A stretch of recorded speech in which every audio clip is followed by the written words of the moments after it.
Come on in, Alexi Lalas, Yeah. one of the great soccer players in the history of American soccer. Hello. Let me go to the brains of the organization first. Hello, beautiful. How are you? Love it. Fabulous. A All right. true legend. Hello, young man. How are you? I'm not Look at that young you. anymore, but My goodness, they're scraping the bottom of the barrel here. Totally. Oh my goodness. So Alexi's just such a big deal. So behind the curtain, so my daughter does like a dance thing, and she was in this performance at the end of the year. And I park and I roll up, and who do I see? Alexi Lalas and his wife.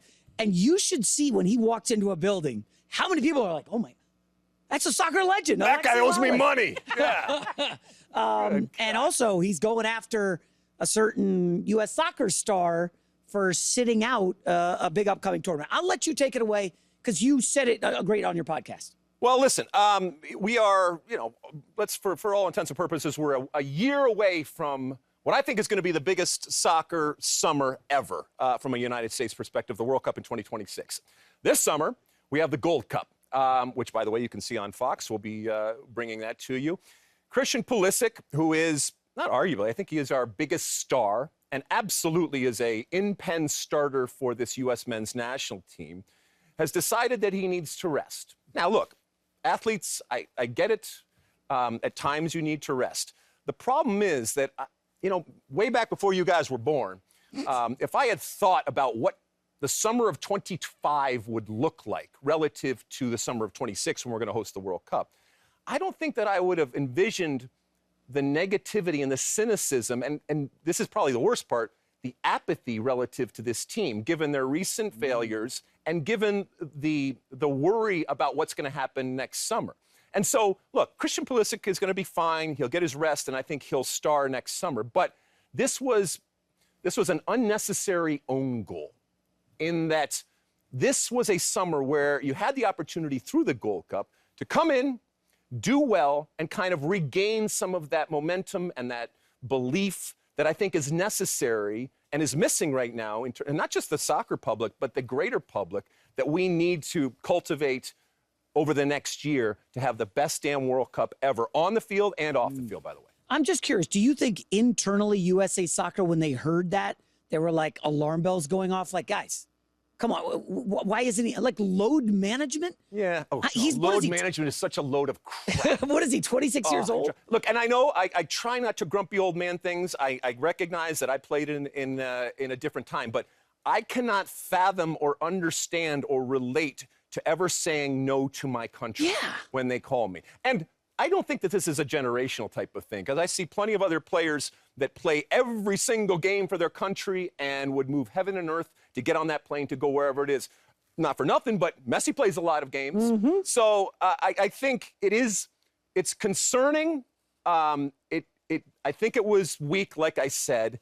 And I also think that Pochettino, who's the new coach of the U.S. team, in a strange way, I think he kind of played this wrong. Maybe not. Maybe this lights a fire and said, all right, Christian, you're going to get the summer off, but you better bring it for this next year and obviously next summer. Or he could have played it where, you know what? I'm going to take the heat for this. I'm going to say, Christian, you wanted to come in, but I'm going to make you go rest. And I'm going to take the heat for it. But he didn't do that. So it's going to be very interesting, the dynamic that exists this summer. Hey, look, I'm all in on this group that's going to be this summer because they have a great opportunity, again, a year before the World Cup, to show their wares, to prove to Mauricio Pochettino, who you're seeing on your screen right now, the new coach of the U.S. national team, who's being paid $6 million a year, but this is a short-term type of thing. He has to make sure that he assesses this group and make sure he has the best collection of players. Not the best players, the best collection of players, so we hit the ground running next summer. So is there a world where there is a positive here? Hey, you know what? We don't need him for the Gold Cup. Let's see some new young guys, some fresh blood in there, new coach. I'm sure some of these young guys who are itching to get on the field are like, hey, this is my opportunity. Yeah, I can impress a new coach. There's a Dumbo that you can fly without the feather. Don't worry, you're going to be good, and you can do this without Christian Pulisic, and it just augments it when he comes back to the team. But to your point, I think what we're going to see here at maybe the last chance saloon for guys to step up, guy like Diego Luna, who's playing over in Salt Lake.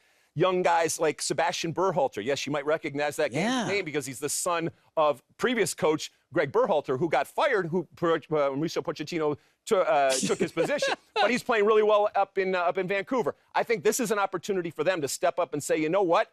I would never refuse a call with my national team. I'm going to show you what I can do. And next summer, come next summer, I'm going to put on that red, white, and blue and do good things. Now, historically, we've dominated the Gold Cup, but is it fair to say we're not a lock this year, given some of the guys who are not playing for us?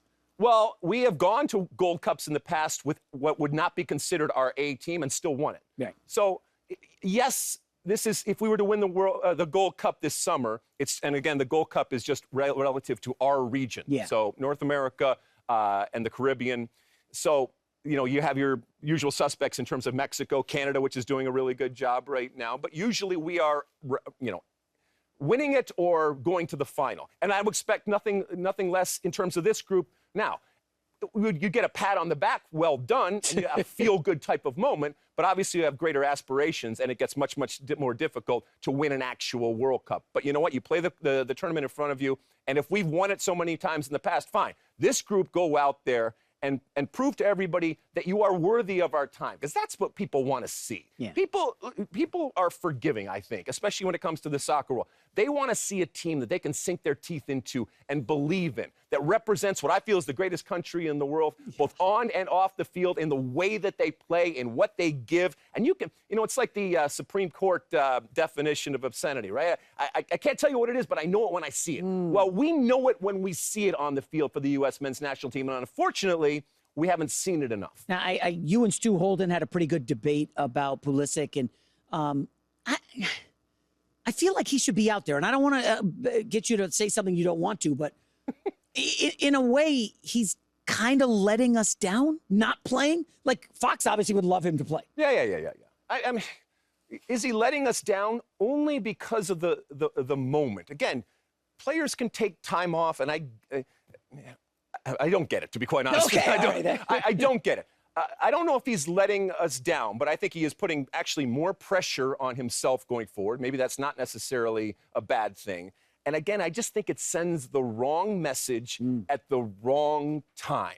I mean, look, World Cups are great, but I am sitting here in this chair not just because of a World Cup, but because of a home World Cup. It is a whole different level. And yes, guess what? Not only is it an opportunity, but it's a responsibility. And for those of us off the field, we have a responsibility to make sure that it is the most kick-ass event that the world has ever seen. And on the field, Christian Pulisic and company, they have a responsibility to make sure that we don't regress, not just in the eyes of the world, but in the eyes of America.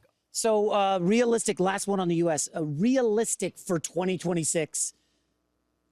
Quarterfinals? Sure, absolutely. Semifinals Absolutely. Reaching too much? Yeah, I mean, look, in 2002, we were arguably a handball away from going to a semifinal. Was so that things can happen. Korea? Soccer gods have to smile upon you. Also, keep in mind, this is the biggest World Cup ever, 48 teams. That's right. Which means there's actually another round. So there's 8 games now in order to win the World Cup. So absolutely getting out of the group, that shouldn't even be a question, regardless of who they draw. And then you win that round of 32, I guess it would be. And then you start facing some real teams that you could look at as equal or better than us. But at some point, you got to win a big game. So we talked a lot about Pulisic. A certain guy named Messi is playing way more than anybody thought he would, playing like full games at this stage in his career. Are you surprised? Because a lot of people thought it was, he's just going to come to the MLS, do a victory tour, collect some checks, and be done. He's playing a lot.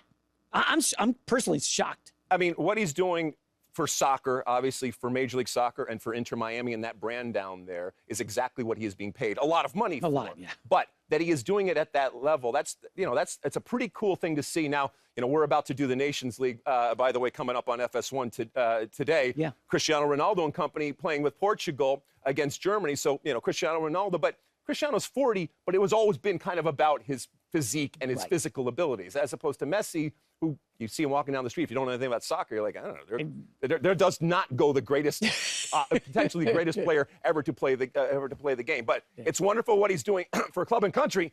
Excuse me. But it's going to be really interesting to see a year from now, not just Messi with Argentina, but Messi defending his World Cup. Oh, by the way, in his new homeland and backyard of the United States. That's pretty incredible. You mentioned Ronaldo. It sounds like he's done. He had his little trip to Saudi Arabia. That's over, maybe? I mean, he got paid, that's for sure. Listen, is there a world where he lands in the MLS? Yeah, there absolutely is a world where he lands in the U.S. I mean, kind of the final frontier for him. And when I say him, we're also talking about his brand. I'm here for it. bring it. I love it. I know that, the whole retirement type of thing gets thrown around, but these are arguably two of the best players ever to play the game. And that we have them, and you just mentioned what Messi is doing is great, but they've also, their brands are relative to what they have done with each other and against each other over the years. And to kind of rejuvenate that would be kind of cool. I got to ask about, everybody wants to know who's got next, right? Yeah. So we thought Messi would probably have retired. He sounds like he's going to play in 2026. Oh, yeah. Ronaldo, I'm going to go ahead and guess he's going to play too. But we're waiting on Mbappe, and then this young kid comes up at Euros last year. I happened to be in Europe during it, and it was like, Yamal, this guy's... Does he have next? Is he on that stage? He's only 17. He turns 18 next month. It's incredible, and I think we were actually just talking about this in the green room because we're going to be talking about it on our Nations League coverage today. I think that he is hurt by the fact that he's a teenager, and it's unfair because not only do I believe he's the best player in the world today, but he's the best player in the world today who just happens to be a teenager, and that's how quickly this has happened. The other thing is, we were just talking about Messi. At their height, Messi and Ronaldo, we talked about how, well, we're never going to see this again. Nobody's ever going to perform at these types of levels. And yet, and this is a great thing for the sport, whether you're La Liga, whether you're Barcelona, whether you're FIFA, or whether you're just into the sport, that it can happen, that another player can burst on the scene, young player, grab our hearts and minds, and do things that we thought never would be done again. I think that says a lot for the player, but it also says a lot for the sport. The sport evolves. Now, listen, I know you're a hot take guy, but Yamal over Mbappe right now? Oh, yeah. Like, no question. Oh, yeah. Oh, my goodness. Mbappe's great. And I'm talking about it relative to the Ballon d'Or, or if we were just doing a pickup game here. Who you picking, right? Well, I like speed, so I'm going Mbappe. That's fine, but, pickup games are usually in a much smaller space. Yeah, all right. Alexi Lalas, you'll see him on our UEFA Nations League coverage